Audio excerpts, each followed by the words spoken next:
Nope, you're not seeing double. It's a 2-for-1 Saturday. On the second episode of February 25th, I have on Kevin Williams. Kevin is a devout member of the LDS Church. He is also the host of a podcast called LDS Life. Kevin asked me to come on his podcast, which I did. In turn, he came on mine. In both episodes, Kevin and I had great conversations. On this particular episode, Kevin and I talk a lot about gospel principles. We also compare our faith journeys and ultimately come out agreeing that there's more that unites us than separates us. And that's next on this episode of the Mormon Renegade Podcast.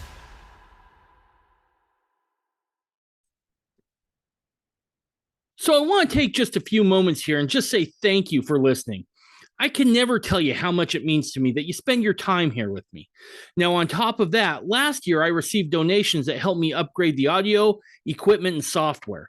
This year I want to do the same thing for video. Now, if you want to help out and make a donation, you can do that by going to MormonRenegade.com and making a donation there. Also, check out the Mormon Renegade supply store at MormonRenegade.com and pick up some merch. Now, if you can't do any of those, I completely understand. It's not like it's been a banner year necessarily for our finances. So maybe just keep the podcast in your prayers. Finally, as I've started to do more video, there's a YouTube channel up for the podcast. But just between you and me, I ain't going to be there very long because I have a feeling I'm going to get kicked off. So to stay one step ahead of that, I've made a channel on Rumble. So head on over to Rumble, look up the Mormon Renegade podcast channel there, and crush that like and subscribe button. Thank you.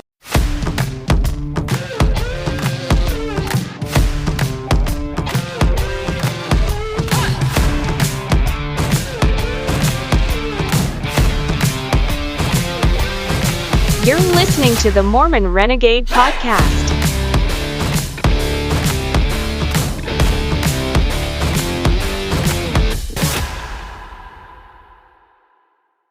Kevin, how's it going, man?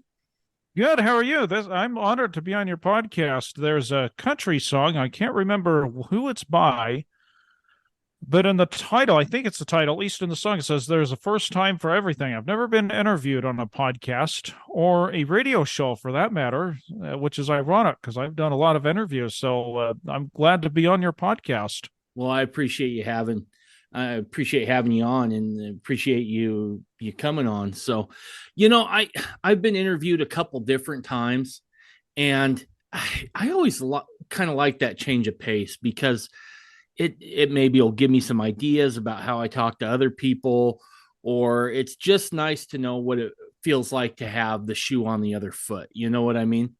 Sure. So I find that there's definitely some benefit on getting on the other side of the table, so to speak, from this. But as I was saying in the open here, Kevin's a devout LDS guy who is the host of his own podcast. And what was the name of that podcast again, Kevin? LDS Life Podcast.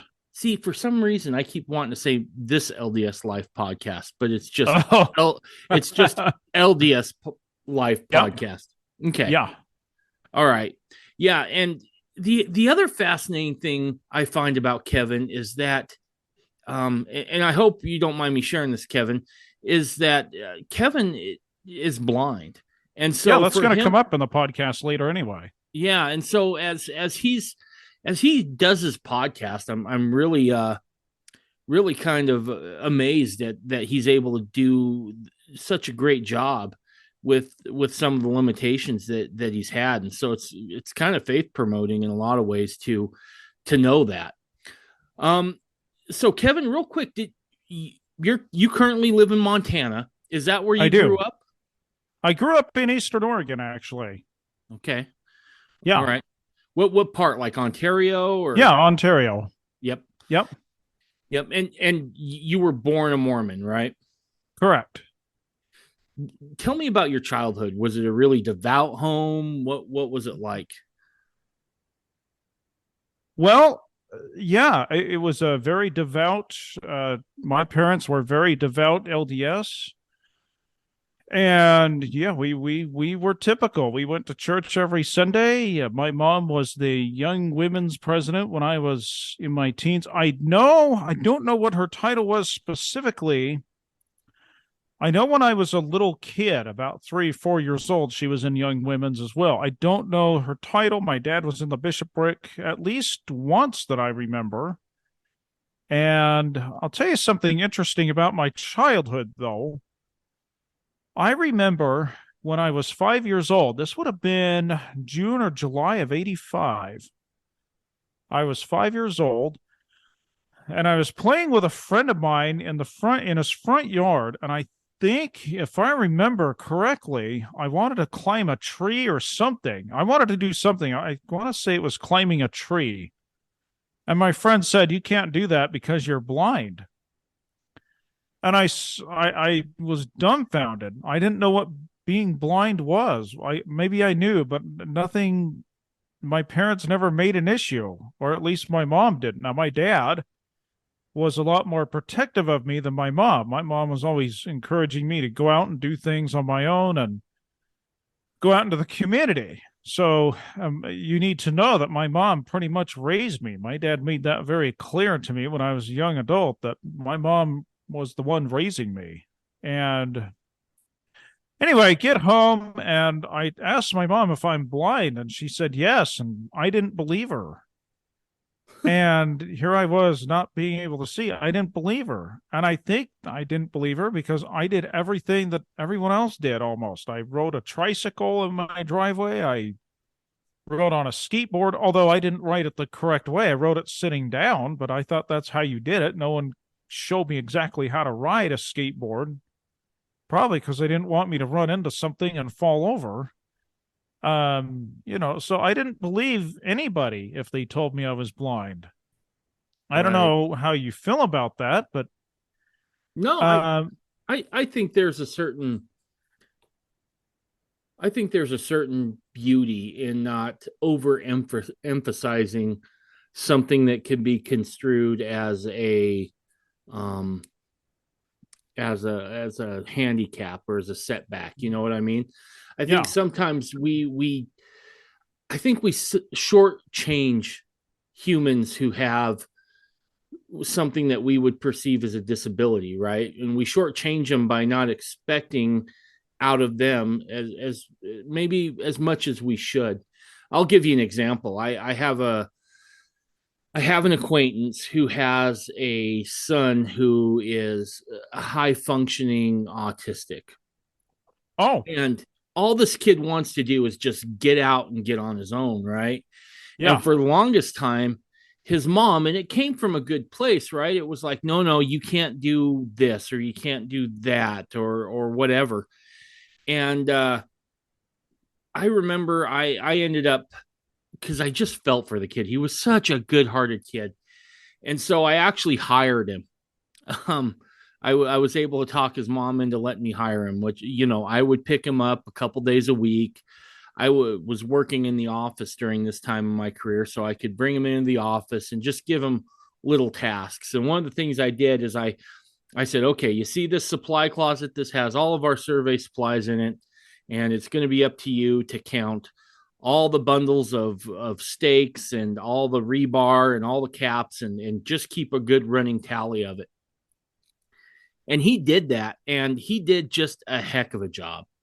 And hmm, he was just a great kid to have around. And fast forward, he lives on his own now with some help, right? He has people that come in and check on him, yeah. but I mean, he goes to work, he has a social life.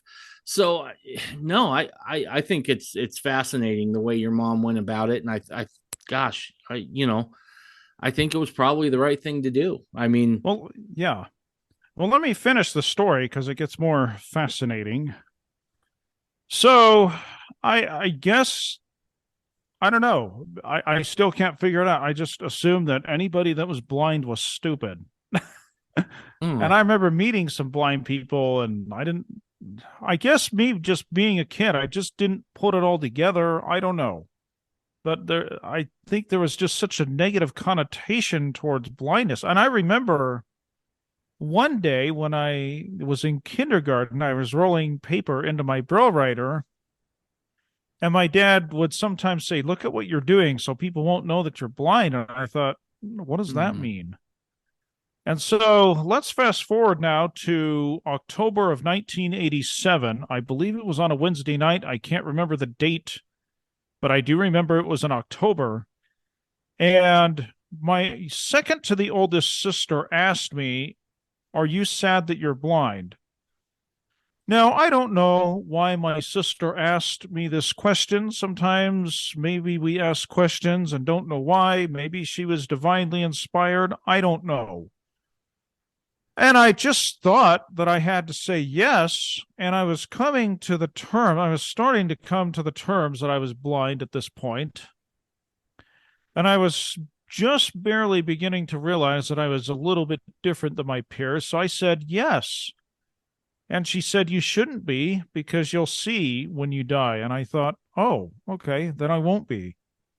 And I think it was in February or March of 1988.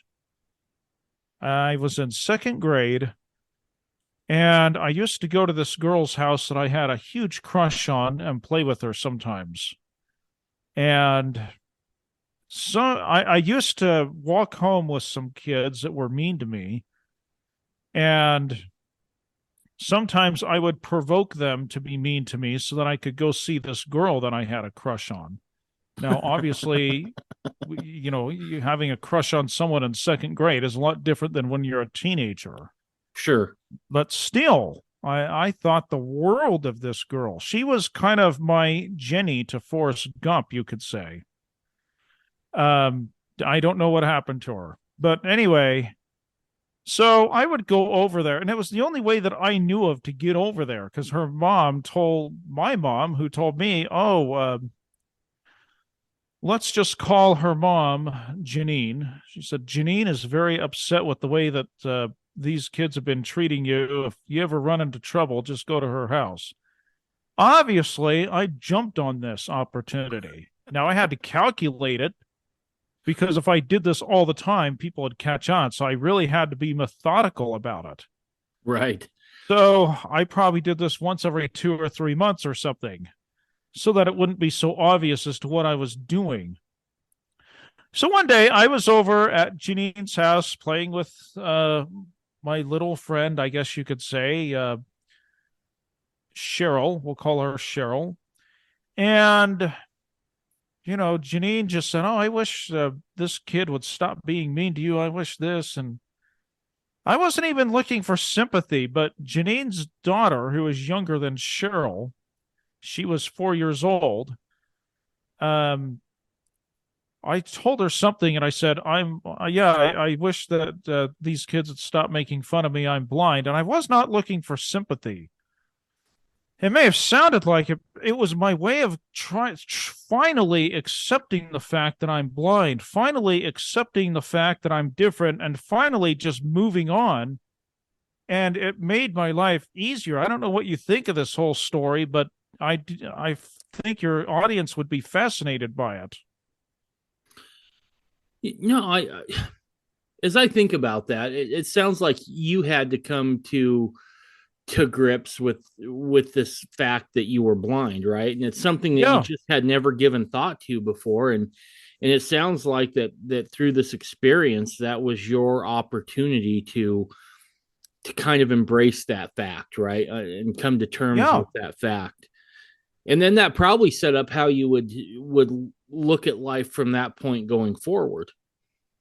Yeah, ironically, when I finally came to grips, it wasn't even a harsh reality. It just was, okay, I'm blind. I accept it. I'll just keep living life the way I always have been, just knowing that I'm blind. It was not a harsh reality or anything like that. Right. No, I could see how that would work. That makes sense. Yeah. So, no, that makes total sense, Kevin. So, did you serve a mission? I did. I served a mission in Nova Scotia in, the Canada Halifax mission.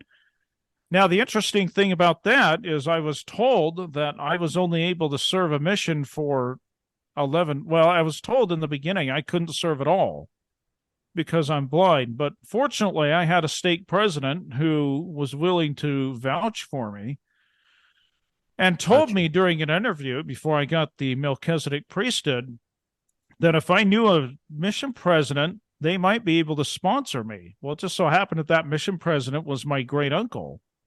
Okay. So I served under him for 11 months. And I'll tell you a little bit about that story. I didn't know any of this till just a few years ago. At first, the area authority, Elder Gary Coleman, not from Different Strokes, but Elder Gary Coleman said, no, I couldn't serve a mission. The mission president, who was my great uncle, asked why, and he said, because your insurance would go up. And he said, by how much? And he gave him the quote and he said, I'll pay it. And then he said, okay, we'll send him out then. And the agreement was 11 months only. Wow. And is that what you served, was 11 months? Yeah. And, I was kind of upset for a long time about that. But I think it was meant to be, the more I think about it, because I got to spend a lot more time with my mother than I had I come back in 2001, because I left in 99. And Right. it prepared me for her death in 2002, and I relied on her an awful lot. So I really think it was meant to be that I would only serve the 11 months. So if you don't mind getting a little more personal, because it sounds like your mom, as all of our mothers are, but maybe even more so for you, was someone who was really trying hard to prepare you for the life ahead of you. And obviously, Oh, yeah. because of that maternal relationship, there's a certain comfort there. Was it Oh, absolutely. when she passed, Kevin? Do you think that you felt it more acutely because maybe you felt like she understood you better than anybody Well, else? I do not like the way I handled my mother's death. I'll admit that. Because when she died, I was just finishing up final exams. I didn't really have time to think about it. And I really wanted to put it aside because I didn't want people feeling sorry for me. In fact, it was just weird because the day I went to school the next day and people said, "What's new?" And I thought, geez, how am I going to break the news? I said, well, my mom passed away yesterday. And are you sure you want to be here? Yeah, I got to get this done. And I looking back, I should have handled it differently, but I'll tell you, it didn't hit me until a little after a month that she passed away. Right. Because I guess it was 2 months. Let's see, she died in about a little over a month because I came home from a trip. This is back in 2002 that she passed away in December. So early February, I came home from a trip to Washington, D.C., because I was lobbying on behalf of the blind community. And that's when it hit me that she was gone. Usually she'd be there when I'd come home from a trip, excited and very perky, wanting to know all about my trip. And it really hit me hard that she was gone. And it was hard for me to survive without her because she was my connection to the outside world. And that's when I knew I had to step up my game and get a bunch of training in Louisiana on how to be blind or how to deal with blindness and all those things. So yeah, it hit home, but it didn't hit home the way I wanted it to. Yeah, I wouldn't be too hard on yourself about that. First off, that first week and month after someone like that's close to you, especially a parent passes and you're young, I think there's just a level of shock. I remember when my old man passed, it was a good solid, I want to say month before I really even began to wrap my mind around what was going on, right? Because you're Yeah. so busy with preparations for a funeral and you got people coming by, and then all of a sudden when that all dies down, you got to kind of redefine a little bit of who you are, what your family looks like going forward. So no, I don't think you should be hard on yourself at all, Kevin, about that. I think that's probably pretty normal. Yeah. So you ended up going to Louisiana to kind of get some Yeah, it was direction on back in how to take care of yourself and stuff. back in June of '04. I went there, and it was a lot like boot camp. I learned things that I'd learned how to do when I was a kid, but I'd forgotten, or learned things that I knew I could do, but I wasn't sure how. It was an emotional roller coaster. There were days where I felt like I was on top of it all. There were days where I wasn't getting anything. In fact, the first 2.5 months, I wasn't getting anything. And I remember coming to home one day to my apartment, just wanting to break down in tears. I never did, but I just remember I had a hard day, and I thought, am I wasting my time out here? I'm not getting anything. And I really was thinking for the second time about going back home. And I don't know what happened, David, but the next day everything just clicked in. I don't know if it was divine intervention or what. Everything just clicked, like a light switch went on that night or something. I think sometimes, Kevin, this has just been my experience. I think sometimes we have to break as people before Yeah. God can intervene. And I know with me, the more I feel like I got stuff, the more, shouldn't say always, but a lot of times, the more I think, okay, I got this, I can do this, the less I tend to consult with God sometimes. Yeah. And what that usually takes, at least in my experience, but keep in mind, I'm probably God's most petulant and stubborn child too. But a lot of times, it's at that breaking point where you're forced to hit your knees and then look up and ask God for help, and that's when things will Well, normally the thing get was, straight. I was having a faith crisis, so I never did pray that much. But Okay. just things, I didn't even pray for help. Just things clicked. I don't know what it was. It's like somebody flipped a switch in my sleep or something. Let's talk about your faith crisis for a second. What Yeah. kind of things were you struggling with? Well, even before my mom passed away, I didn't like the fact that I almost didn't get to go on a mission. I knew of other blind people being turned down that I thought were perfectly capable. I didn't like the way certain people were treated. I had friends back in the day that were a little rough around the edges, and I didn't like the way some LDS people treated them. I had a friend that lived with his girlfriend, or no, I had a friend that had a roommate that, him and his girlfriend and his roommate were all living together.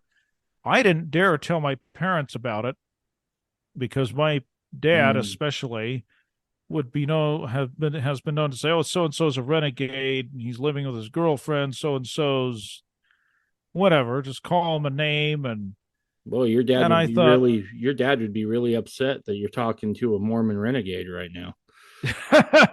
yeah. But I think my dad did know about this friend that I'm referring to because he did say something to me one day about some girls.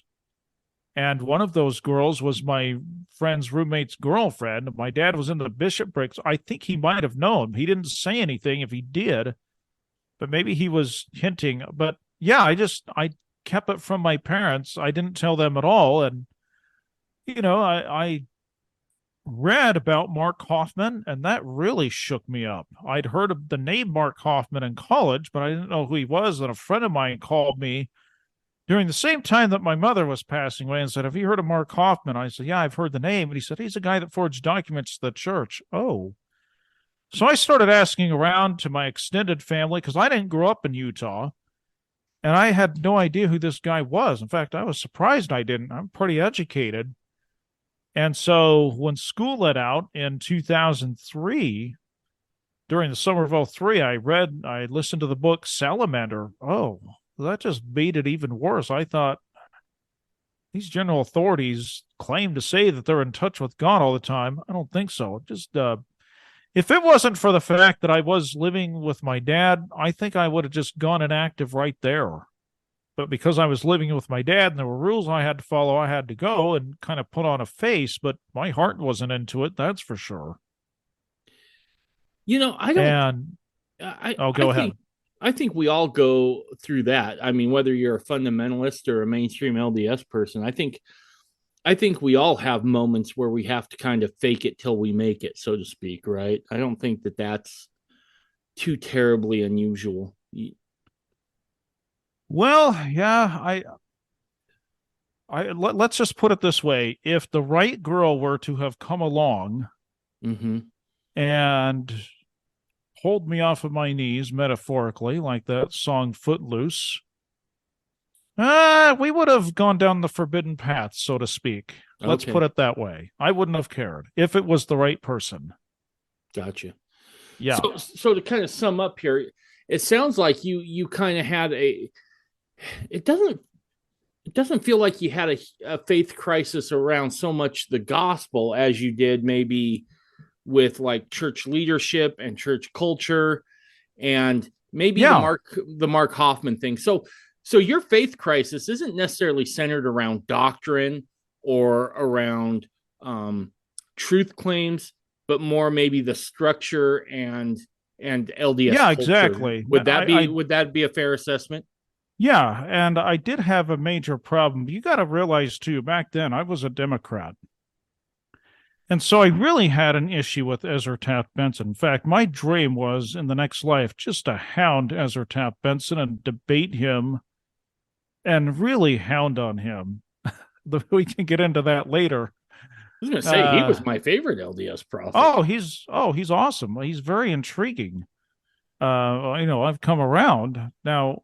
Admittingly, I still am liberal on certain subjects, but gosh, I had to admit to myself when I was in college at SUU, even though I was a Democrat, I had to admit President Benson had some good points. Yeah. I had to admit, and yeah, I had an issue with Brigham Young, but yeah, you're right. It wasn't so much doctrine as much as cultural things. Yeah, that's a good way to put it. So how did you manage to work past those? Well, interestingly enough, in 2010, my cousin introduced me to a girl we'll call Gina. That's not her real name, but for her protection, I'm not using her real name. Sure. And I was also friends with a girl, I still am friends with a girl. I'll use her real name, Ashley. She won't mind if I use her real name. And Gina and Ashley were two really different people. I'm still friends with Ashley today. Ashley knew that I was going through a faith crisis. She's not a member, by the way, but she was with me during this whole time. And I'll admit, at the time, Ashley just fed into more of my faith crisis. And this was at a time when I was working as a customer service representative. I don't know if I should say the name, but I was working as a customer service representative. And my cousin called and said, Kevin, how do you feel about dating someone that's older than you? I said, I don't care. And she said, well, she's really nice. She's LDS. She went on a mission. I thought, okay, I'm not planning to be active in this church much longer, but go ahead. Well, as we started talking, Gina and I, the girl that my cousin set me up with, I started thinking, okay, I may not be the most devout LDS person, but gosh darn it, Gina's what I want. Gina has the same values. Gina understands the whole concept of food storage. Gina understands intuition better than Ashley. Hell, this is the girl. I want a girl like this. And Gina and I had a heart-to-heart discussion one night. I told her I am not the most devout member of the church. I said something to that effect. And I don't remember what happened in that whole conversation, to be honest. But I could not sleep that night. I felt like I had to make a huge decision here. Was I going to stay in the church or not? I felt like this was a real awakening moment. I felt like God was saying, okay, Kevin, do you want it or not? Are you in or are you out? And I really had to think about it. I think I only got 2 hours of sleep that night. And at the time, it was more for Gina's sake. I thought, yeah, I'm in. Now, maybe it was for the wrong reasons. And ironically enough, Gina and I had a bad breakup. Gina was not the devout LDS woman that she came across as being. But it made me think about what I really wanted. And so slowly but surely, I got back into the faith. So now, so you went back, but did you ever have like those cultural problems kind of resolved, or did you just say, okay, this is probably just something I'm going to have to live with if I want to remain in the LDS church? I would say a little bit of both. Um, it's a funny thing. When you get older, the less things bother you. Right. I still have issues with the culture, but I have learned to separate that from the doctrine.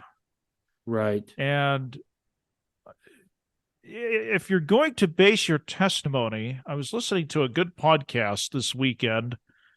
It's a Come Follow Him podcast from John By the Way and Hank Smith. If you're going to base your testimony on an apostle or on the doctrine or on an apostle, then you're screwed. That's not what they said, but that's basically what they said in many words. And I thought, yeah, that's right. Look at all the things that have happened that I have issues with. The vaccine, the August 12th letter, the way that the church handled COVID. Now, I think the church handled COVID right in the beginning because we didn't know much about it. And again, it's a worldwide church. And so, yeah, during the first month or two, I also think there's other reasons we can get into later about why the church shut down the way it did. But for heaven's sakes, after the third month, open back up. We know that this is a control issue now, and the church was taking its own sweet time. So, yeah, I do have issues with some of the church policies and the culture, but the doctrine, to me, makes sense. Sure. And what about the Hoffman stuff? Because that is an interesting period of time within the LDS church, because if I'm not mistaken, the church paid an exorbitant amount of money for what would be later the Salamander letter, right? Well, the Salamander letter, actually, I can tell you what happened with the Salamander letter. The Salamander letter was actually, I believe, Steve Christensen was going to buy it. And then this guy, Elder Sorensen, I can't remember his first, President Sorensen, he was, ironically enough, the president of the mission I served in about a decade and a half later. Let's see, a decade and 4 years later. And eventually President Sorensen would deliver it to the church. It was a mess. I just came to the conclusion maybe the general authorities wanted to believe so bad that it was real.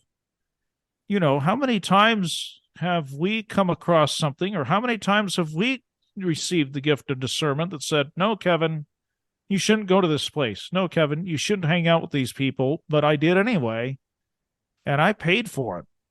And actually, reading The Salamander, the book again, the second time, I realized, yes, I think the general authorities were suspicious of Mark Hoffman before the bombing. They didn't publicly admit it, but I think they were based on some things that I'd read in that book. I realized that the second time.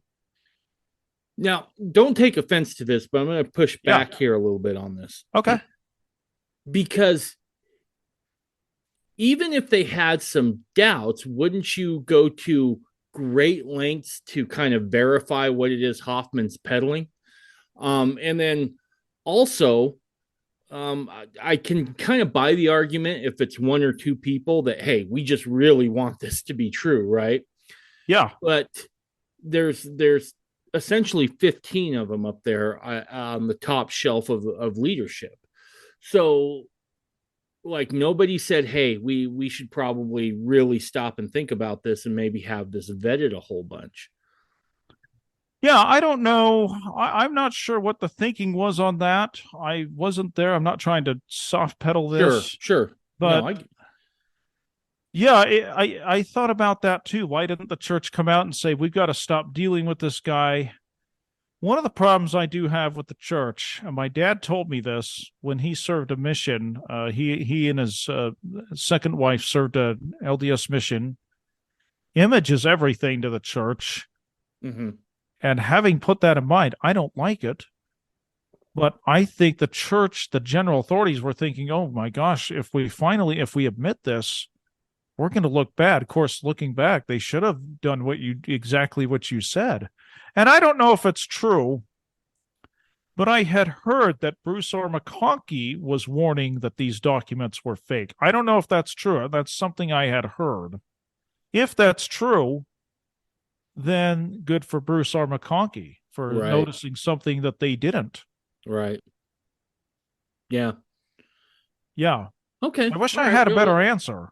No, that's good. That's good. I was wondering how you managed to kind of get past that, right? Yeah. Because I think that these kind of conversations are important, even though, obviously I'm a fundamentalist, you're a devout LDS guy. I think we all have that dark night of the soul at some point, right? Where we have to sit down and reassess our beliefs. Our spiritual backs are up against the wall. So I'm always curious how someone comes out on the other side of that. Yeah. Some guys they go the other direction where none of it's true. In my case, I went the other direction, was like, no, it's true, and probably more true than what anyone really knows. And then in your case, you were able just to make it all work, which is great. Well, I'll tell you the funny thing. Believe it or not, Ashley kind of helped me during this faith crisis towards the end. I say that because, and I didn't realize it, when I would go back to Buffalo to see her, I was just trying to get Ashley to date me. And we had a little too much fun, but we won't go there. We're still good friends, though. And it was interesting because when I went back to Buffalo, people, including Ashley, thought I was very ultra conservative. But I go back to Utah, I get just the opposite reaction. And I thought, what? Am I supposed to be an ultra conservative in Buffalo, New York, but not in Salt Lake? And it took me a little bit of time, but I realized the cultures were very different. Well, I realized that in the beginning, but it didn't really sink in. Gosh, a family in Buffalo, New York, not a member of the church, not raised in a religious background. Oh, man, it's like watching the TV show Roseanne, quite frankly. Yeah. No, there is some regional differences, right? I lived for a few years out on the eastern shore of Maryland, and like their Republican, I mean their Republicans would be our Democrats, right? And their Democrats would be our communists. I mean, there is a little bit of difference there, regionally speaking. Yeah, absolutely. And so I think the other thing that helped too with the faith crisis was I introduced Ashley to some friends of mine that were devout, still are devout LDS, and I think that Ashley softened her heart towards the religion, and I came back in slowly but surely, and it was probably different than most people's faith crises, but yeah. I don't think there's such thing as a quote typical faith crisis. I think there may be some common things that everybody wrestles with, but I think that by and large they're very unique and individual.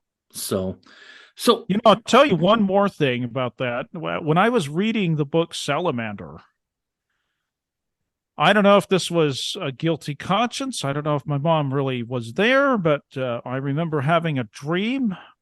And I said something to my mom, and she kind of raised her voice at me saying, "You don't have a testimony." That's when I woke up. And I thought, geez, if that was my mom, yeah, she's right. Wow. It kind of made me think a little. So what's your testimony based around now then? Well, I base it on the doctrine. I do believe in the Book of Mormon. I do believe in the line of authority. I do.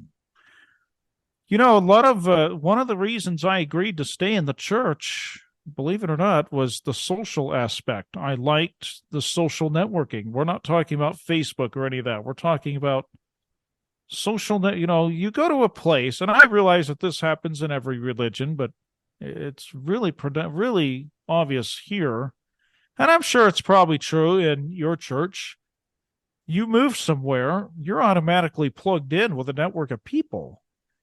I can call up anyone. Well, I shouldn't say it, but there's somebody I can call and say, "Oh, I need a ride to this place. Can you come get me tomorrow or whatever?" Sure. Right. That's not the only reason, but that was one of the reasons I decided to stay in. And it really, it's one of those things. I lived in Little Rock, Arkansas for a while. I did not like my ward. And if I didn't have a testimony of the church, I would have left right there. Right. Yeah. Gotcha. So, what got you into podcasting? Well, that's an interesting story. I've always had a heavy interest in radio since 1987, a real interest. And I remember asking my dad one night, because I had a ghetto blaster when I was 6 years old. Remember those old ghetto blasters with the big speakers? Say what you want about those ghetto blasters, but they had phenomenal reception, didn't they? Yeah. Oh, especially on the AM dial. Yeah. Anyway, I had an old ghetto blaster, and I used to think that the music I was hearing was live in concert somewhere Oh. in Boise or Ontario or somewhere. And I just remember riding home from Salt Lake because we were there for a family vacation over Thanksgiving. We were riding back late Saturday night, and I thought in my mind, this can't be right. Because if I'm hearing these songs, and how come the people I'm hearing different songs, people just don't travel around so instantly and perform and leave. And I thought, furthermore, nobody I know is hearing them perform on the radio. This can't be right. And so I asked my dad, how is this happening? And he explained that radio stations have a transmitter, and he didn't get too technical because I'm not sure that my dad knew it all either, but he knew enough being an engineer. He said radio stations have a transmitter, they transmit radio waves, and that's how radios pick them up. And he explained, and my dad didn't know anything about soundboards. Well, he did. He probably knew a little something, but not much. He just said everything you're hearing is coming over the microphone. I thought, oh, which wasn't true. But again, my dad, how do you explain that to a kid that's 7 years old? It wasn't my dad's fault necessarily. He did the best he could. And I just thought, wouldn't it be nice? Wouldn't it be cool if I had a transmitter in my bedroom and I could transmit all over Ontario with the records that I have? Because I had little kids' records. Yes, we had records back then. And then I thought, well, I had to go to my sister's choir concert, my second oldest sister. And I thought, well, wouldn't it be nice if I had a transmitter and I could carry the transmitter and microphone to her concert and broadcast it throughout the whole community of Ontario? And then I went to my brother's basketball game, church ball game. Wouldn't it be nice if I could carry this transmitter and the microphone? I could announce the ball game. Just all these things I was thinking of. I eventually got into radio, but podcasting, I was in podcasting before podcasting was cool. I got into podcasting in 2006, thanks to my friend Ashley. We had started talking again. We reconnected, which is another story I'll get into maybe at a later time. But we reconnected, and I told her about how I'd like to do podcasting, but I didn't know how. And she sent me a link, and it was a company that's no longer around called Gcast. And I thought, oh, this sounds interesting. So I signed up and started doing podcasts the worst way you could ever do it, over the phone. That is the worst way you could ever do a podcast because it sounded terrible. But that's all I had back then. Sure. And then I figured out how to mix I figured out how to save what I was doing to a playlist, mix it all together, and publish it. And so I was doing this before most people knew what podcasts were. And then Gcast went out of business. I had moved on. I was working customer service. I really didn't have time to do anything about podcasting. I felt that I'd probably get back into it again. And eventually, in 2015, I got back into it. I was dating a girl and she just nagged me like no other to get into it. Finally, I was sick of her nagging me about it, and I got into it just to shut her up. I got a website up and running and everything. I'm glad she did nag me about it, though, because one of the reasons I got back into podcasting is I wanted to interview Cliven Bundy, which I never did, but I interviewed Ammon, which was better. So yeah, and then I started. So now I do two podcasts. One is the LDS Life podcast, and the other is Canning Plus 7, a prepping podcast. Okay. Yeah. So I've listened to your podcast a little bit. Oh. And the thing that comes across to me is that you don't mind necessarily calling out the church when you feel that like they're wrong on something. No, I don't. Not at all. Do you worry about your membership at all?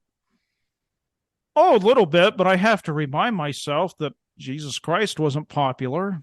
And I also have to remind myself, I can't remember the whole story. There was a guy in Germany that was disobeying the laws of the land, and he got excommunicated. And eventually, after he passed away or something, or when he made it back to the States, they reinstated his membership.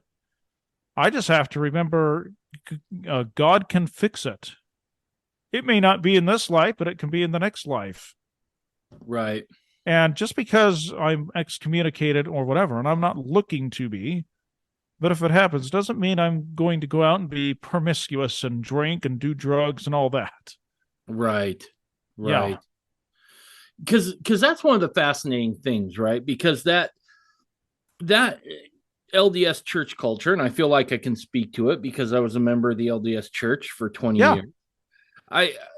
There is a certain amount of you're going to toe the line or reap the consequences, right? Oh, absolutely. And it stems back to, and I think the church does a terrible job at this, but it stems back to what we were told as kids, what we taught on the mission. The prophet, he receives revelation, and that primary song, follow the prophet, follow the prophet, follow the prophet, don't go astray. Right. Well, yeah, so the church needs to do a much better job at telling us there's a difference between policy and doctrine. You don't have to agree with the policies. Now, that doesn't mean disagree with every policy. Don't be rebellious just for the sake of being rebellious. But what happens when that policy conflicts with doctrine? Well, give me an example. Well, I'll just use the famous fundamentalist one, right? Obviously, okay. Plural marriage is still doctrine. Mm-hmm. And if it's still doctrine, then it still requires adherence. So if you're not adhering to it, or at the very least, if it's not available, you have a policy that conflicts with an eternal principle. Well, to be fair, I haven't studied polygamy as much as I should. My understanding of polygamy, I don't think it was meant to be around forever and ever. Now, you did tell me about Brigham Young supposedly said something, and I know that John Taylor said that polygamy would never leave the earth. And I'm not sure, and I guess it's just because I haven't studied upon it that much, but I'm under the impression I don't know that polygamy was supposed to be around forever and ever and ever, and I could be wrong, but I do know, and I understand why the church got rid of it, partly because Utah wanted to become a state, and in order to get rid of polygamy, or in order to do that, we had to get rid of polygamy. Interestingly enough, there were people that were going down to Mexico to be polygamists. Mm-hmm. So I have to study more on polygamy to really get the grasp of it. But I was always under the impression that I don't think, in my hardest of hearts, I don't think that it was meant to be around an eternal thing. Now, interestingly enough, in my personal opinion, this is just Kevin Williams talking, I do believe that it will be reinstated. Look at the wickedness of the world today. look at that scripture in Isaiah in 2nd Nephi where it talks about 7 women to 1 man. Now, some may argue that scripture may have been fulfilled, but there's going to be a lot of single people, I think, a lot of single females in the next life that we want to be married to a righteous priesthood holder. Not saying that I'm the end all be all, but in their mind. And so maybe God, in my opinion, God had his reasons for taking it away, but that doesn't mean it's not going to come back. I think it'll have to. Yeah, I guess I land on that a little bit differently, obviously, just because. And that's okay. And yeah, no, these are good discussions to discussion. have, right? That's one of the other reasons that I had you on after I did yours, was to show that we can have a respectful dialogue and disagree. Sure. Right? I think that's hugely important in what it is we do as podcasters. So, and we need to have these discussions. I'm glad you're pushing back because it's making me think. We need to have. Unfortunately, we've lost the. I don't know what the word is, but we've lost the ability to disagree agreeably. Yeah, right? And we've lost the ability to dialogue. Yep. So we need these conversations. Yep. Absolutely. Because I do believe there's more that connects us than separates us. Oh, absolutely. Right? In fact, so I told you on the podcast, I think you and I probably agree on 90% of the issues out there, probably. Right. So I feel like that in our current religious climate, in our current political climate, that more conversations like this need to happen. So absolutely. Have you gotten any pushback from like leadership or anything like that for your podcast? I haven't yet, oddly enough. I don't think my bishop has ever listened. I know some people in my ward have listened, and they really liked the podcast where I came out against the church supporting the Respect for Marriage Act. Right. We'll get there in a second. Yeah. But I'm just more curious. So far, I did get pushback from a friend of mine, but I expected that. And he's older and said, "Oh, well, if you don't read Come Follow Me, if you don't do this, statistics are high that people fall away." I'm trying to give me a guilt trip. Obviously, it didn't work. Right. We kind of touched on it earlier. You kind of thought that the church should have opened up quicker than what they did. Oh, I do. Yeah. As if you read the book Salamander, Hugh Pinnock was confronted by law enforcement, and Hugh Pinnock just was quiet. And I can't remember who was interviewing him to get information. And he said, "It's okay to admit that you're upset. It's okay to admit that you're mad." I think part of the problem is that generation. The general, I don't know how old Hugh Pinnock was back in 85. He was definitely older, I'd say 70s and 80s. Unfortunately, back in that generation, you did not talk about depression. You did not talk about your feelings, especially if you were a male. Now, thank goodness we've changed. But I think that's probably part of the problem right there is these guys were old and they didn't talk. They didn't want to open up much about how embarrassed they were. That's just something a male didn't do in their day. And I hope that we as a church have changed since then. I hope. Yeah, I think so. I think maybe we've overcorrected too far, but you know, but I think overall, look, as time goes on, there's no doubt that some things do get better, right? I mean, we have less people starving today in the world than ever before. That's a great thing. Now, there's other things that get worse, but yeah, I would say that there's probably been some good headway made there. So, So you kind of... I'm actually glad that the church came out with those essays on polygamy and things like that. So the church is starting to finally open up about some things. Yeah, I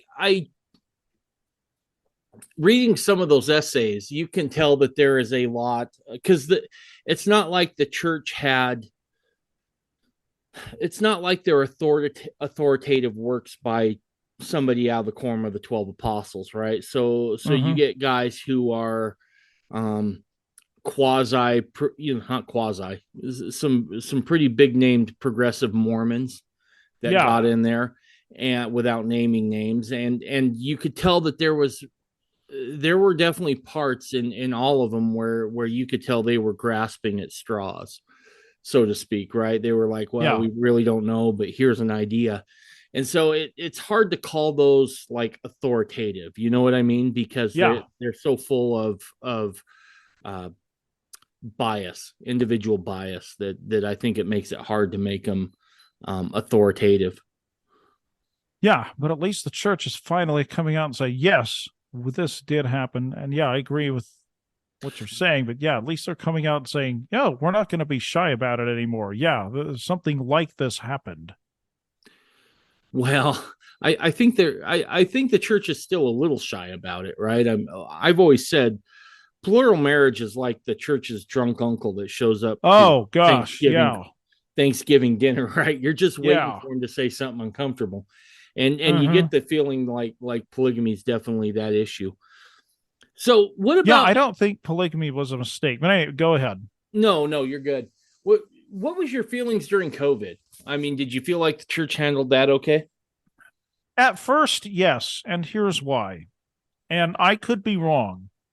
This is just one man's opinion. When the church shut down, I had just come off the airplane. Well, I was in an airplane. I was in the air. And when I found out the church was shut down abruptly, I had just come off the airplane. My brother told me. I turned on my phone. It was blowing up with notifications about it. Mm-hmm. And I thought, geez, I'm surprised they took this bold of a move. Usually they'd leave it up to the individual wards, stakes, or whatever. And I was a little taken aback, but I also thought, well, okay, but this is a worldwide church. There's elderly people. And this, let's face it, COVID did affect elderly people much more than someone like you and I. And, let's face it, there's elderly people who are temple workers. So, yeah, as surprised as I was, I could see why the church shut down. I also think this is just my personal opinion, and maybe I received a little cognitive dissonance theory. But as the church was shut down, and my brother and I and his family were doing church at home, I thought, you know what? Maybe there's a deeper reason why the church shut down. Maybe the Lord or President Nelson or both wanted to show us, yes, times will get worse. COVID is nothing compared to what's coming up. Maybe this was a time to prepare us to have home church if things got really bad. And I could be wrong, but that was my way of thinking. But as COVID went on, I became disgusted with the fact that the church was so afraid to open up as we learned more about how this virus works, how it mutated. I always thought that the government was carrying it far too overboard from day one. But I was willing to give the church a little room for reasons I had mentioned. Mm-hmm. But I thought, okay, it's obvious we've got some people at the top here who are progressives, liberals, whatever. It's obvious that they are buying into this fear mongering crap. The most they could have done is say, we'll leave it to the individual areas, which I think eventually they did. But then when church opened, I thought it was goofy. I remember going to church. We couldn't sing a song. We could just hear the organ. And I thought, what kind of crap is this? Mm-hmm. And everybody was so afraid to touch each other, shake each other's hand. And I thought, geez, come on, can we just get over this? Now, I didn't have a problem with them sterilizing the benches after a sacrament Sure. meeting because it was still alive and well. I didn't have a problem with that. But for heaven's sakes, let's open wholeheartedly here. And I think, unfortunately, they were letting their fear interfere with reality.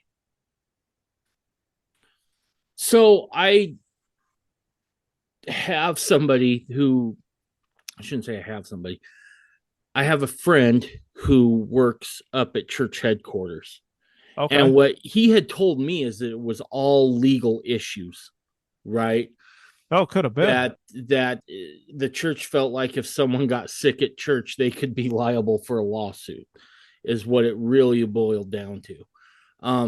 And so by following verbatim whatever the government told them to do, they could avoid those lawsuits, is kind of what I was told. Now, Well, that could be. And then I have to ask the question, okay, at what point do we just buck the system? I'm not suggesting the church go all anti-government. I don't believe that's a good thing at all. But at what point do we just say, okay, we're just going to risk the lawsuits? At but what Kevin, point? have we has the church ever bucked the government? Well, I think you can make the case in the very, very early probably. days, I think in the beginning, maybe. I mean, Joseph and Brigham, but I think and Taylor obviously, but I think after that, I think we set a pretty good precedent of we'll play ball, right? yes, unfortunately, and it's a hard line to draw because the church is trying to get into all these countries. But would it be appropriate for them to leave a country at some point and just say, okay, the government's not letting us practice here anymore?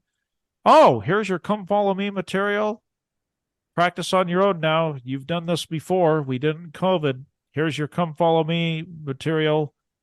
We are authorizing men of the church, the father of the households, to administer the sacrament, or any Aaronic or Melchizedek priesthood holder.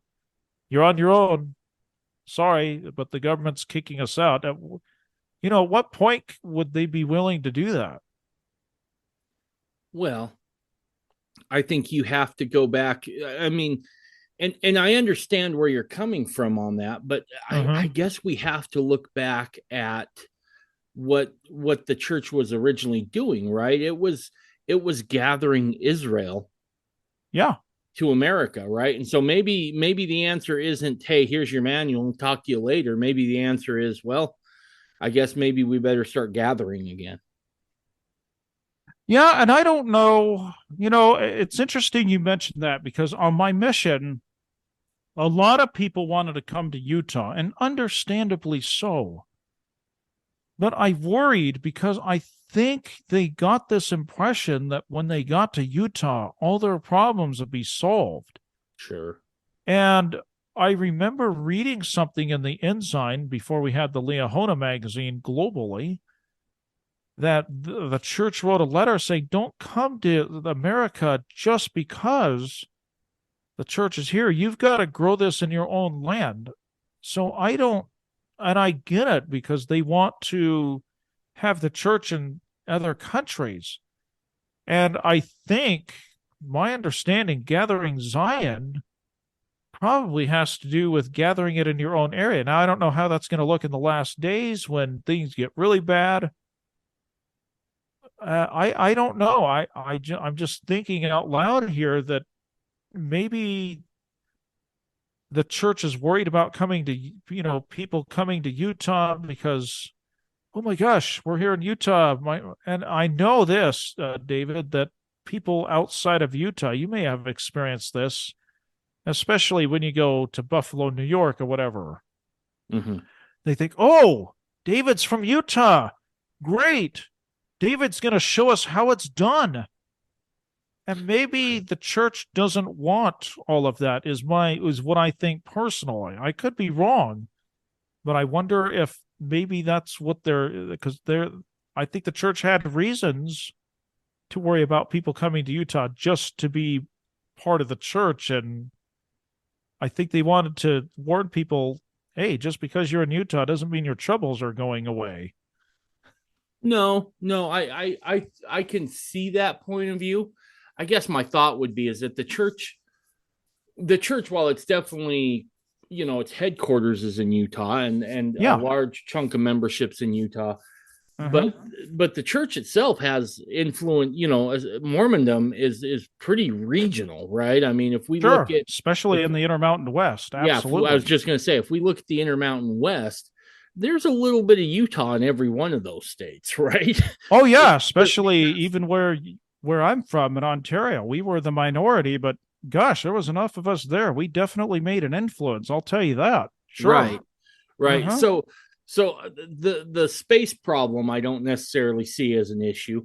But yeah, no, I just just asking questions is all, No, Kevin. I think it's a good question because let's face it, if things got really bad, would the state presidents, let's say in Nova Scotia, be able to handle it? How would the area authority handle it? I think your question is valid. Well, not I'm not thinking from a stake president standpoint. Yeah. What I'm talking about is, let's say the government of, oh, take your pick. Well, Canada. let's say the government of Brazil. Canada seems to be going pretty hardcore these days. So Yeah. let's just say the government of Canada was like, no, I think that whole Mormon thing, that's divisive, and that's teaching messages that we don't approve of. So we're just going to shut the church down here, right? Yeah, I mean, I could easily see the church sponsoring people saying, if you want to come, you've got to fill out a form, you've got to come up with a good reason. But if you do all that, yeah, we'll sponsor you. I don't see why the church couldn't do that eventually. I guess I look at that and I say, okay, so maybe that was the wisdom that the Lord had in this gathering process, right? Uh huh. And we know from history, from things that Joseph Smith had said, that you would have the center stake of Zion in Missouri, but yet these same patterns of community would just keep expanding. And Uh huh. so as I look at that, I'm like, I feel like it's a shame we really got away from this idea of a physical gathering, because I think there was definite strength there, right? Sure. And just like any sort of society, there is a certain learning period where certain values and customs and practices, I feel like, need to be in part in order to maintain that culture, right? And by Yeah. not gathering, I think what we're seeing now is that the laws that were meant to govern the church aren't necessarily applied equally or as well as they should be, because they don't have that influence of gathering.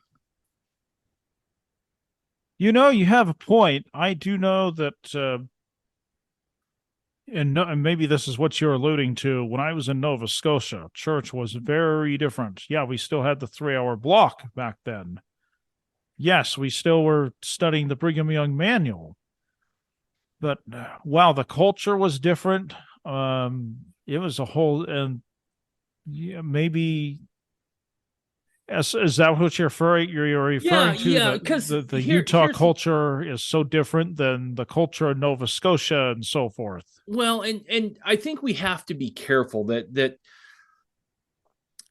LDS culture definitely needs some tweaking. Mormon culture Sure. needs some tweaking, right? We got a Yeah. ways to go before we got this thing dialed in and mastered. I do think that there Yeah. is a bit too much judgment that people cast upon each other, but you don't get past those without trying, right? The True. the other thing that I would say to that is that one of the reasons that I think the church is having such a rough time right now, kind of holding stuff together, is because there hasn't been this shared these shared values, right? And I don't believe that all cultures and all societies are equal in terms of what they espouse, right? Look, Yeah. I'm a very devout Mormon fundamentalist. I live my Yeah. religion to the utmost that I can, Yeah. but I could never get behind what they do in, like, Iraq or Afghanistan, where they throw homosexuals off of a roof, right? No. I find that appalling. So Absolutely. so this idea that all cultures are equal, I don't buy that, right? I Yeah. just I can't get behind that. if Mormonism was what Joseph said it was, right? And keep in mind, Joseph Smith never once built a chapel. He helped build communities and temples. So if the emphasis really is community, we, as Mormons of all stripes, I feel like we haven't done a real good job of getting back to that idea of gathering like Joseph and Brigham really pushed. Well, let me ask you this. Value to be found in that. Well, let me ask you this. Did Joseph Smith, and I'm just asking because you know a whole lot more about church history than I do. I've got a lot of catching up to do. But did Joseph Smith and Joseph Smith, did he not build chapels because there was so much persecution going on, or did he just not do it because he didn't want to? Would he have done it in Salt Lake? You've got to have a place to worship each Sunday. Joseph preached under trees. He preached in homes. I think Joseph's vision was way bigger than a church. Right? Joseph understood, and you can really get a sense of this in the old writings of the early brethren, that there was a difference between the kingdom of God and the church.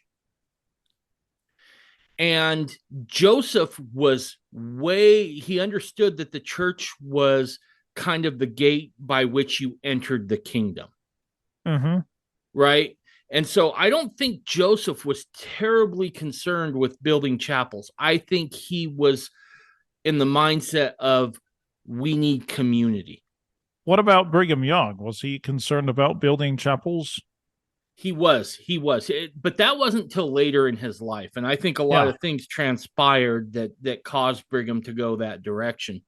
Yeah. But also you have to remember too, is that for the first time when Brigham and the Saints set up shop in Utah, they're outside the United States. And for the first time, I think they feel very secure, right? Now, I do think Joseph had every intention of having a temple in Kirtland, having a temple in Nauvoo, having a temple in Missouri. So I think that Joseph was very cognizant of that. But I also think that he understood that those were communities first and foremost, right? He's not worried about building chapels because he wants to establish a Zion like Enoch had. And so his vision was well above where I think most people's were. Well, maybe so. Joseph Smith does come across to me as someone that was very idealistic. Let me ask you this, though. If we don't have chapels, how would we as members get to know each other? Because especially in places like Buffalo, New York, where there's not many of us around. Well, I can speak from a very fundamentalist standpoint here. Okay. And that is that you would essentially meet in other people's homes, and that's where fellowship would happen, right? Like the church I attend, there is a chapel and a temple in Nevada, but for everybody who lives like in northern Utah, we meet in people's homes. Okay. And there's a different spirit when you meet in somebody's home, right? It typically tends to be much more relaxed. You tend to have the ability to ask deeper questions.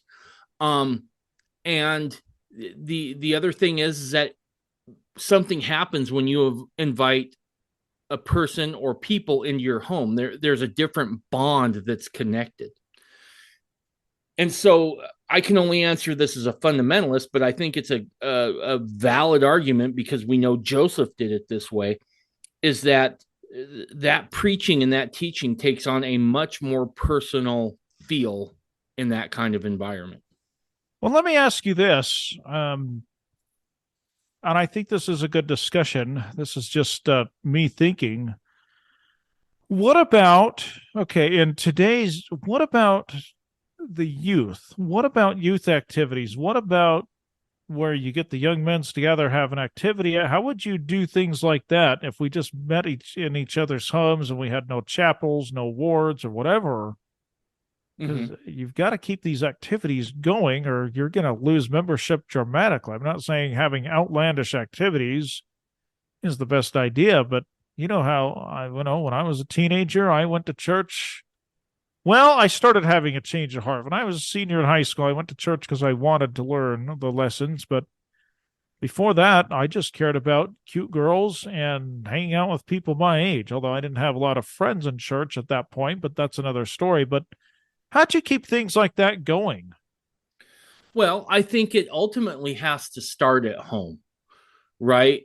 And if there's one thing I'm willing to get behind the LDS church on, it's that I think it was probably a good idea to have more home time and less church time. Because if you're Yeah. relying on the church to keep your kid active, good luck. Good luck. Because if they're not seeing it at home, it does not matter. Does not matter one bit. Now, having said that, I can tell you that my wife uh, has been called to a position to help the young women out up here in Utah for our church. Oh, And again, we don't have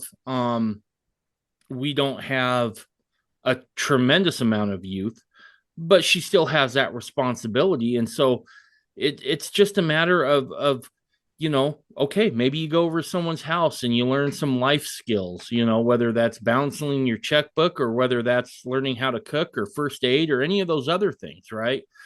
I yeah. think I think we've maybe put too much emphasis on the building, right? And not enough emphasis on what's happening inside the building. Yeah, I guess I just can't get over the logistical purposes. Maybe there's a bigger vision. I've got to be honest, I do miss the 3 hour block, and I'm one of the few people that does. Why? Because I felt like we could get into deeper conversations in a 3 hour block. I love my brother, but he's not a deep thinker like you and I, and we just don't get into deep conversations. I feel like we got a lot done in 3 hours, but I guess I'm just trying to think, what would we do with ward dinner, state conference, and all that? There's a reason why they structured it the way they did. How would you handle all that? The general Well, conference every 6 months? yeah, we still have that in the church I attend. We meet every 6 months. Everybody drives down to where the church is centered at in Nevada, and we have a a general conference. We call it solemn assembly because that's what's referred to in the scriptures in the Doctrine and Covenants, but it's the Oh, same okay. principle. It's a general conference type of thing. And so we all get to, everybody comes from all over to attend those. Um Oh, wow. so yeah, no, there's definitely Now, let me some ask you this. Mhm. Do they broadcast it over the internet for those that can't make it down there? um I don't know if they do or not. I Okay. know that in our normal church meetings, we broadcast those. Oh, okay. We broadcast those. Yeah, we typically start church around 1 p.m. and that's because we have a lot of investigators from the LDS church that come over. Oh, So yeah. we have found that our best time to do it is after most wards have had their sacrament meetings and that sort of stuff in the LDS church, and then we go ahead and have our meeting. But yeah, we broadcast those, and we got folks that are even overseas Oh, my gosh. that tune into those. So we're very liberal about handing out that link. So Yeah. so yeah, if you want it, I can give it to you as Yeah, well. I would be interested. So Now, do you have 3 hour church? Is how long is because I assume after sacrament you break off and go to Sunday school or whatever. not necessarily. It depends on how many Okay. people are there. Um, Okay. typically what we do, and again, it does resemble um what the church looked like in the Doctrine and Covenants early on, right? So Yeah. the folks down in Nevada, they have a building, a chapel, right, that they do use. Mm-hmm. And so they'll break off for like youth Sunday school then. But for us, what we there's no time limit or time requirements on our meetings. We go exclusively by the Spirit. And also, I guess another interesting tidbit is that they kind of do what they used to do in the old days, right? Where the leadership that's there is inspired to call people to come expound on doctrine, right, at a moment's notice. So it does get you in the mindset of I better be living close to the Spirit, because we don't know when we'll be called on to talk. Yeah. Oh, yeah. So no, Yeah. so there's no time limits, right? It's not nearly as structured as what the LDS church is, just because we tend to go by the Spirit a lot on those things, right? And we feel like if someone's really feeling the Spirit and is expounding doctrine, it's probably a good thing to hear them out. Interesting. Okay. But back, I'm just thinking of, you know, if we didn't have, I'm imagining if the President Nelson came out in the next general conference and said, we're going to do away with chapels. I'm thinking, wow, I know this will not happen, but I could see something like that maybe happening in phases as things get worse in the world. I could see President Nelson or whoever saying, okay, we're going to do things a little bit differently in this area or whatever, just because things might get so bad. But I can't comprehend. It just seems like to me there's a reason why chapels were built and all the wards meet together and those type of things. It certainly has given us a definite social aspect. We meet people that we ordinarily wouldn't meet because of the chapel. I don't know. It's an interesting concept. But don't you think that social aspect may have become too much of a factor? And Absolutely. let me back that up with this. Is Okay. that I was still in the LDS church and in leadership in the LDS church when the first days of COVID and the first days of lockdown happened. Yeah. And so what we noticed immediately, Kevin, was that, the LDS church lost some folks, right? You all of a sudden found out, how many people it was important to based off of a social aspect, and how many people it was important to them based off of a doctrinal aspect. And the church definitely lost some membership during the lockdowns, because all of a sudden, if it wasn't there, and the social part was your main driver, well, that then it's going to fall by the wayside. So I do think that there is now a the danger. argument would be, okay, we're separating the wheat from the tares. Your point is well valid, though.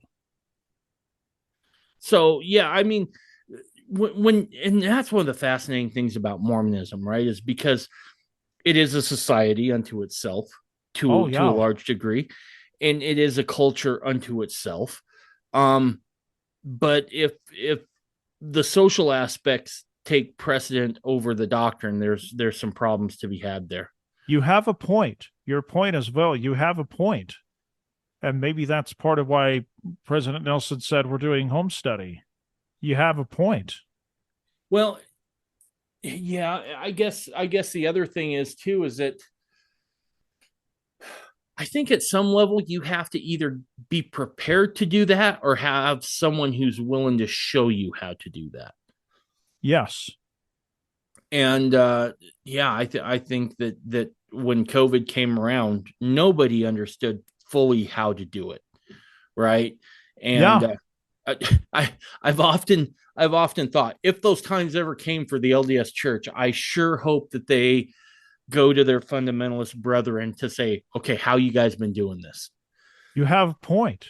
Because the vast majority of fundamentalists tend not to meet in groups, right? They tend to be families and some close associates.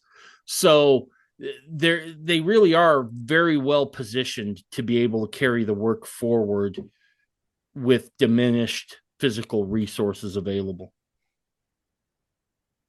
Yeah, I don't know. You're making me think here, but that's a good thing. You have a very valid point. You know, there's a lot of people that go to church, especially I've noticed youth and young adults that just go for the social aspect. Yeah, yeah, and that's not And that can be always. very bad sometimes too, if that's all And you're basing your testimony on. and to be fair though, it's also good, right? There is something to be said for, learning by osmosis, right? Yeah. Just being there, right? I think it was Yeah. Vince Lombardi who said, 90% of success is just showing up. So Yeah. we all have to do that fake it till we make it kind of thing, but at some point you need your own light and you can't borrow somebody else's. Yeah, that's absolutely true. And maybe that's another reason why the church shut down during COVID is maybe they wanted to weed out, or God wanted to weed out the wheat and the tares. It's just a thought. Maybe, Yeah. maybe. I guess I would have been part of that, the tears in that then, because I went off and joined the fundamentalist sect. So Yeah, but you're still a defender of the Restoration and Book of Mormon. There's a difference, but I know what you mean. right, yeah. So I don't know. It's all interesting things. Like I Yeah, said, yeah, and I'm not trying to beat up the LDS church. I'm really not. I've no, I said get it. before, I enjoyed my time there and I feel like it prepared me for what I'm doing now in some ways. But I think at some point, so someone's going to look back on fundamentalists and go, maybe they got some points. Maybe we should go look at them a little bit. Yeah, if we could just get people over the fact that not every fundamentalist is like Warren Jeffs. That's the problem. Right. The media's given fundamentalist Mormons a bad rap. Yeah.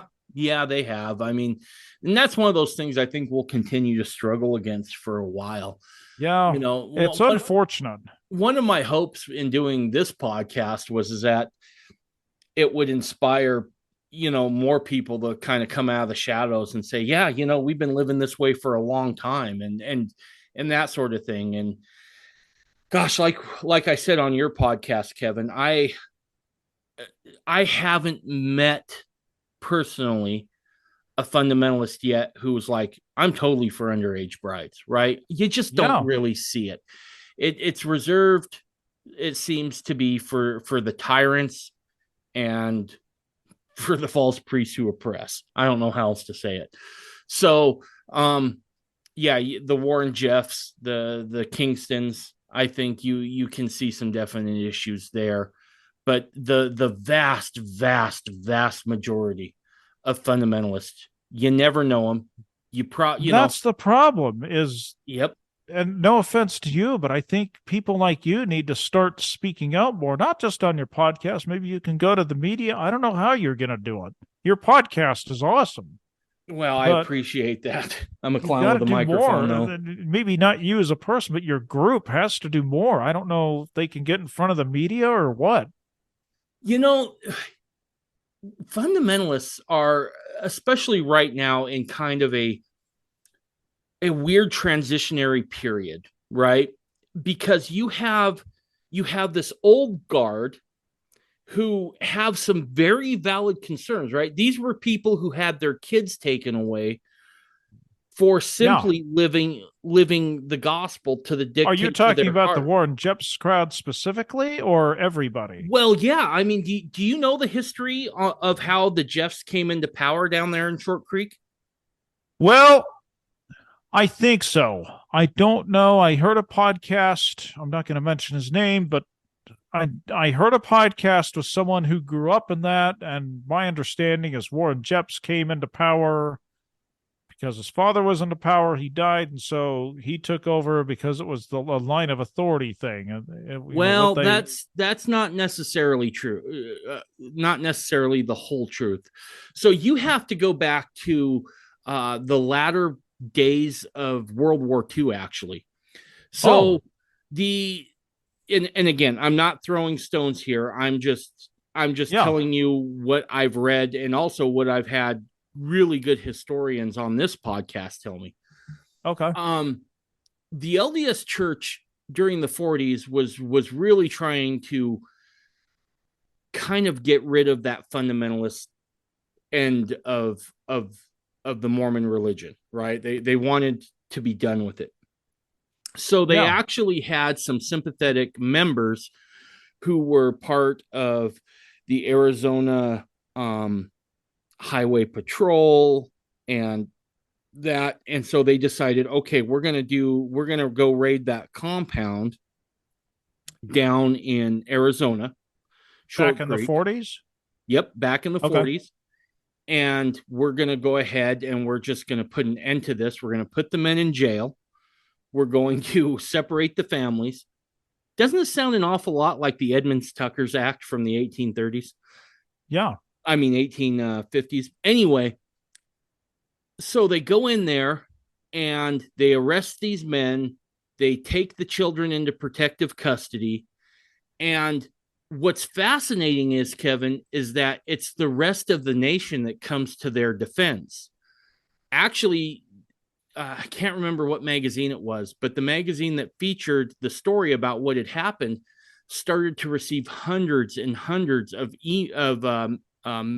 pieces of mail from even soldiers overseas saying, we're here fighting for people's freedoms, and these people just got their kids taken away for living their religion. And this was during World War II? It was, yeah. It was. Okay. It was, and so... and there were several more raids before it was over, but finally they returned the children, but the damage had been done. So when Leroy Butler, who was the original leader down there in Short Creek, when he dies, Jeff's dad is able to establish power. And he does it by saying, look, the world hates you, and the proof is they came to take your kids. And the only way for you to remain safe is to listen to me. Now, that's bad enough. But then you get Warren Jeffs that comes behind him. And as we know, he is absolutely a tyrant and a monster and somebody who was just brutal in everything he did. But when you have a people that not only that you've convinced, but you can point back to and say, look, they did come for your kids, so you have to listen to me so I can keep you safe, right? And if you have a problem, you come to me. You don't go to the outside world because they're there to take away your kids. Well, what does that do to a people? It forces them into the darkness, right? It forces them into the corners of society. So all of that was able to be done because we had forced an entire people into the shadows. Now, back to your original question, is we still have a lot of people. I go to church with a couple of them who either remember those days or were actually part of those days, right? Where kids were taken from their families. And so we're in an interesting period where we still have some of that old guard who I just love dearly because they sacrificed so much to keep the religion going. But they're like, you can't go out there. You can't be public because you're risking the children and everything else. And I get a sense that there's a newer generation who's more willing to talk about it. So I think at least for a while, we're going to be in this phase of kind of trying to strike a good balance. Does that make sense? And I think that's why you haven't seen more people step out and be public. But that tide is turning, right? It's beginning to go the other direction. So I have great hopes that it's going to happen. I might be a bit early in starting my podcast, but I think that there's more to come.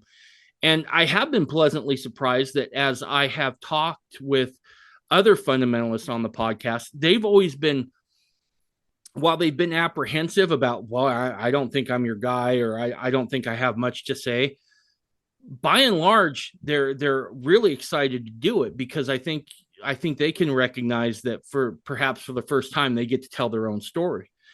And I think that's just kind of where we're at now. I have great hopes for the future. I think we're only going to continue to be more visible. And I've said this for a lot of years here in Utah, is that for folks living in Utah, you probably work with a fundamentalist and you don't even know it. Oh, I probably met a fundamentalist in Cedar City and didn't know it, in the grocery store or whatever. Right. Yeah. So I have great hopes, but there is a large segment of fundamentalists that still bear those societal scars from having their families taken. Yeah. And understandably so. Right, right. I would be the same way. If I had to endure something like that, I'd be the exact same way. I Yeah. think, come hell or high water, I'm going to protect my family at all costs. So I can definitely understand that line of thinking. But I also look at the times we live in now and I see an increasing darkness coming about, right? And I'm just going to call Oh, a yeah. spade here. I see the rise of the LGBTQ movement. And certainly I wouldn't deny them their rights to live how they see fit. But if they can be out in the open, why can't we? Exactly. Why can't we? Why can't we say, yeah, you know what? I do have more than one spouse. Or, you know what? Yeah, I do believe the Adam God doctrine, or any number of things, and then have an intelligent, respectful dialogue about it. Yeah, like what we're doing here. Exactly. Exactly. And I think if the powers that be in the LDS church and maybe some fundamentalist sects were to be able to get past their own animosity towards each other, I think there's so much we could learn from each other. And Oh, and yeah. and I don't see why we have to hate each other. I mean, maybe we don't hug it out on Sundays, but there's no reason No, we can't stand together on some very important issues. I've said for a absolutely. while, and you're not the first LDS guy I've had on this podcast. I've had on Ken Peterson, and I've had on Hannah Stoddard, and Kimberly Watson Smith, and they'll both be on again.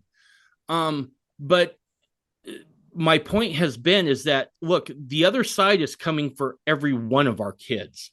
They're not Yeah. just going after the LDS kids. They're not just going after the fundamentalist kids. The lies and the false narratives around our history are geared towards us all. If we believe that Joseph Smith was the prophet of the restoration and that Brigham Young was his successor, we all have a dog in this fight, and we can have our own theological differences later. But right now, it really should be all hands on deck Oh, to, absolutely. stem this That's one tide. reason, not the only reason, that's one reason I have no problems being friends with you, is because of what you just said. Now, there's other reasons why we're good friends, but that is one of them. Yes.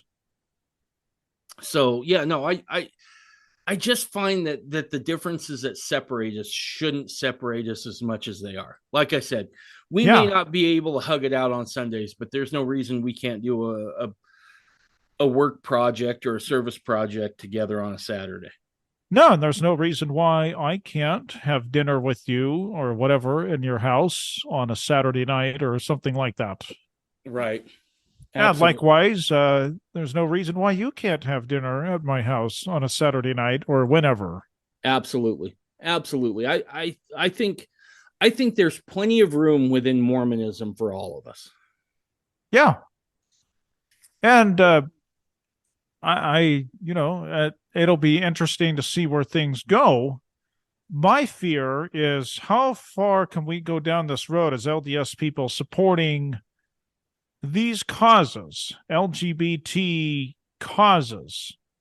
Nothing against the LGBT community. I know wonderful people that are gay or whatever, but how long can we support these causes where they're trying to push it into our schools and confuse the masses before the church I just hope the church does not go off the deep end. I don't think it will, but I hope to high heaven we can get ourselves back on track with that particular issue and maybe other issues. I think this is my perspective looking in on it. And I could be wrong, but I think the LGBTQ agenda, and I'm not saying everybody who's gay or lesbian or whatever feels this way. I would dare to say the vast majority don't. But I think the powers that are the most vocal within that movement are playing a different game than the leadership of the LDS Church, right? I think the LDS Yeah. Church is thinking still, okay, they just want acceptance or tolerance or whatever. But I think the other side is playing a different game in which not only are you going to tolerate it, but we're going to win at all costs. At some point, you Well, will seal two men together or two women together, well, that so to goes speak. back to a talk. Apparently, and I tried to find this, I couldn't find it. Maybe you know. Apparently, Neil A. Maxwell gave a talk in a general conference that said if something to the effect that you might be working with people that tolerate you, and he wasn't specific, but I think we can guess who he was talking about. Maybe not a certain group specifically, but just certain groups. But he apparently said there will be a time where they hate you. They tolerated you, but now they hate you. Yeah. I think right now, as it stands, is that side, the LGBTQ agenda, not individual people, Yeah. but the agenda and the people that are driving the agenda are playing a game in which they fully intend to win. They will not rest until there are, I don't know how to say it. And this, I don't mean this as an attack. I'm just saying what I see, until the church will seal two men together in Yeah. in matrimony. I think the LDS church leadership is playing a game of, well, if we just surrender a little bit more, maybe that will appease them. Well, it kind of And goes back. You give us an inch, we'll give you take an right, inch, we'll get a mile out of you. right. And so I think it's very much, I think the church is very much in a Neville Chamberlain kind of mentality right now, right? We'll have peace in our time, while the other side has no intent on peace unless it's through total victory. So Yeah. I think for the LDS church, and this is just again from what I hear from the inside Yeah. and from what I see, is that I don't think that they realize they're in the kind of scrap that they're in. Yeah. Yeah. I wondered that too. I think you're right.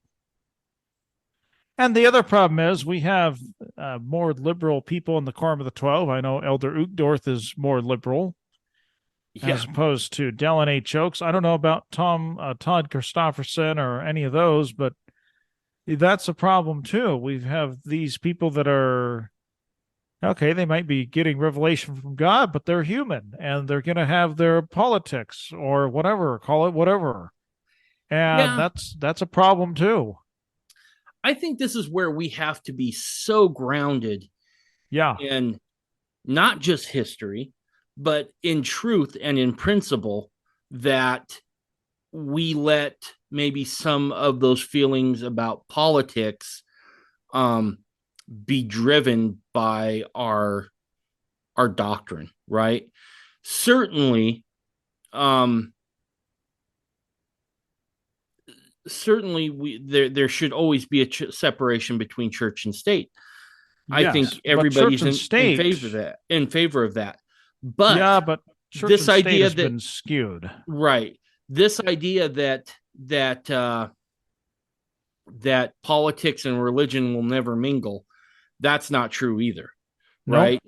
No. Because religion is the vehicle by which morality can be delivered and taught.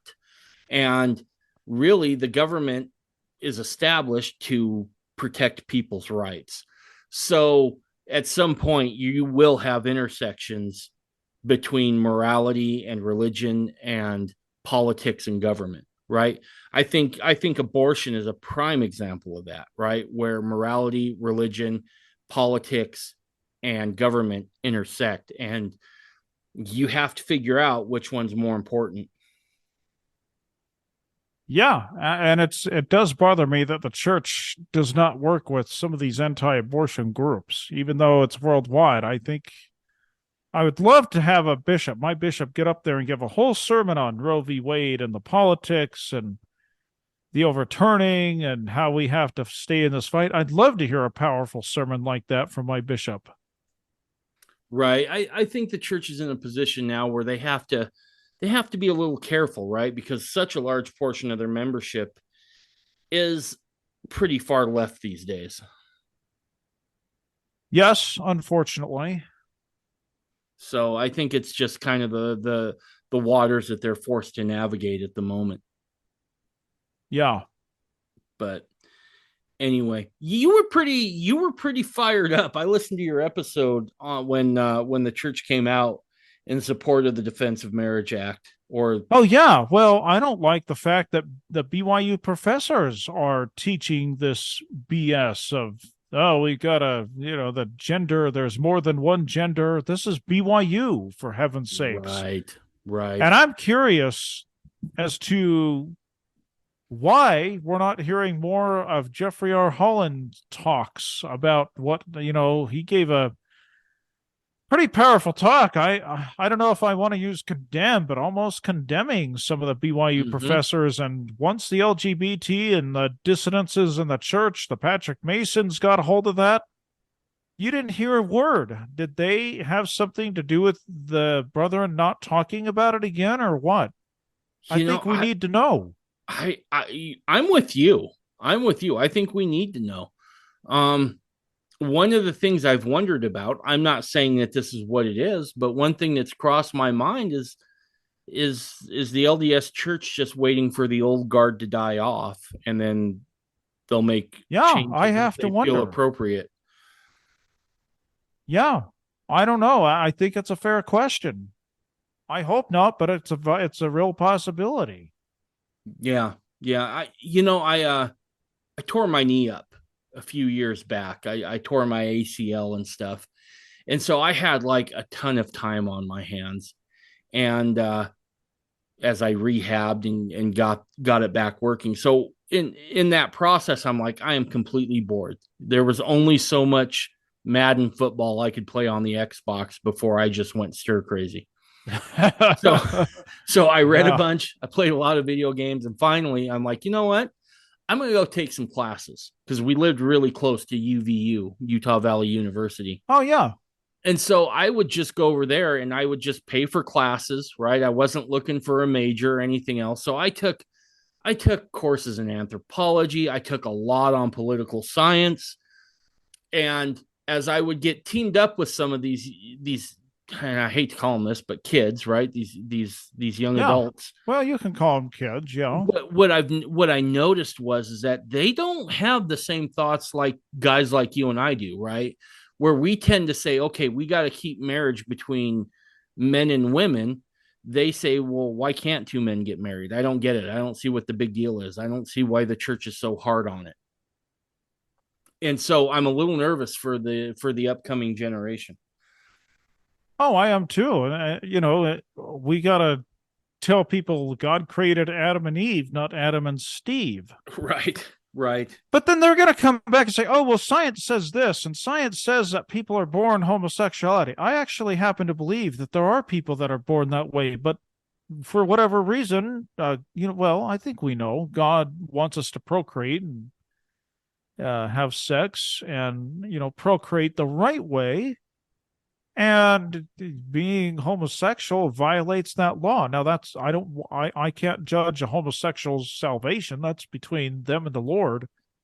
But we know from the Bible, it says, especially in the Old Testament, very much preaches against homosexuality. Yeah. So I feel bad for those that, and I do believe there are people that legitimately struggle with same-sex attraction. In fact, I know somebody whose son does. I feel bad for him because he's a member of the church and he has every reason to hate the church, but he is willing to defend it to the day he dies. And I have to admire somebody like that. Yeah, no, I'm there with you. If there's someone that's struggling with that, I'll stand with them. I'll help them, right? Yeah. But at the same time, if they go out and become practicing homosexuals, there's not much I can do there, right? We can be cordial. I will stand by for your right to live your life like you want. I will make sure you don't get tossed off a building, right? But Yeah. I don't think we get the same. I don't think that's reciprocated to our side. Right? Well, no, and I've been reading a book by Julie Belling. I don't know if you've heard of her. You ought to have her on the podcast. I've I been haven't reading her book, and oh, you have? I haven't heard of her. Okay. Very fascinating book. I'm reading her book, Beneath Sheep's Clothing, and she talks about, she makes it very clear. If you're an LGBT person, I feel bad for you if you've been persecuted. I feel bad if you've been alienated by religion. And let's face it, there are people that have been and are very hurt by religion and even the LDS religion. And I feel bad. But Hmm. she goes on to say, we cannot preach this in our schools to young kids like it's one extreme and confuse the kids about gender. She said we need to talk about things like this at an appropriate age. And I like the way she worded it. She worded it much better than me. Right. Right. Absolutely. I Yeah. What was her name again? Julie Belling. You ought to have her on the podcast. I can give you her contact info. Yeah, that'd be great. Okay. Yeah, no, I think you're right. I think you're 100% correct. And I think the church is now at a crossroads, right? Yeah. Because I do think that there is a large chunk of the upcoming generation that someday will be leaders in the LDS church, and I'm not sure they have the same grounding that you and I do when it comes to marital relationships, right? You have a whole segment of this younger generation that has come along that doesn't look at the proclamation to the family as divinely inspired. Yeah. And I've often wondered why the church hasn't just canonized that, because that would put that all to bed real quickly. Well, I think I know what they would say. They say, well, we got to be Christ-like. We got to accept everybody. We got to be kind to everybody. Yeah, to a point, but when it starts affecting doctrine and when they start shoving it down us, like that baker in Colorado, who I understand the Circuit Court of Appeals or the state court wouldn't take his case again, we got to take action. Yes, I definitely believe in being Christ-like. Yes, I believe in being kind to my LGBT brothers and sisters. That's what the gospel is all about. But there's a point where you have to step your foot down and say no. Because they've been teaching there's more than one gender and things like that. Right. Yeah. Right. And even Jesus Christ was firm. He knocked over the tables in the temple. That's exactly where I was going. Even the Savior knocked over a few tables. Yeah, exactly. Yep. And who's to say he didn't yell at the other federal government authorities out there? We don't know. Right. Right. Well, look, I think Christ gets painted in pastel colors a lot, but I think if you really get some background in Hebrew culture of that time period, what you'll find is that the Savior's message was pretty radical, right? There weren't a lot of there weren't a lot of organizations that really liked him, right? Nope. You had the Romans that didn't like him. You had the religious establishment of the day that didn't like him. And to a certain degree, I think we'd all better get really comfortable with this idea of not being liked by the world. Yeah, absolutely. And it's interesting. My brother is so worried about social norms, and I'm thinking, okay, it's okay to be different. I'm not worried about it like you are. Well, not only is it okay to do so, I think the Lord had set up his people to be different, right? A peculiar people unto the Lord. So in some ways, if we're fitting too much into society, I think that needs to be a red flag. Yeah. I don't know. I sometimes wonder if I fit too much into society. Who knows? I think you're just fine, Kevin. I wouldn't sweat that too much. Okay. So, but yeah, no, you and I we're pretty close together on that, and I can say I don't fit very well, and I'm pretty sure that anyone that heard your podcast probably feels the same way about you. So, but yeah, no, it's all fascinating stuff. But well, dude, we're pushing 2 hours here. Yeah, great conversation. I've got to admit, you made me think about some things, but that's good though. Well, yeah, no, and likewise too. Absolutely. So, absolutely. We'll need to do this again sooner than later, Kevin. Yeah, I do want to talk to you off the podcast if I can. I don't know what your Absolutely. schedule. Okay. Yeah, absolutely. Yep, we'll do that. So, dude, thanks for coming on. What's the name of your podcast again? LDS Life Podcast. And unfortunately, I don't have an email address. Maybe I should get one set up this week. Yeah, But set it up this week, Kevin, and I'll throw it in the page notes. yeah, I'll do that. In the meantime, though, you can go to Apple Podcast or Spotify. I know I'm on Apple and Spotify, probably other places, and get it there. All right, perfect. And so the server is anchor.fm for those of you that wonder who's my podcast provider. Absolutely. All right, good deal. Go check that out, everybody. All right. Thanks for having me on, David. Yep, you bet, man. Bye, everybody.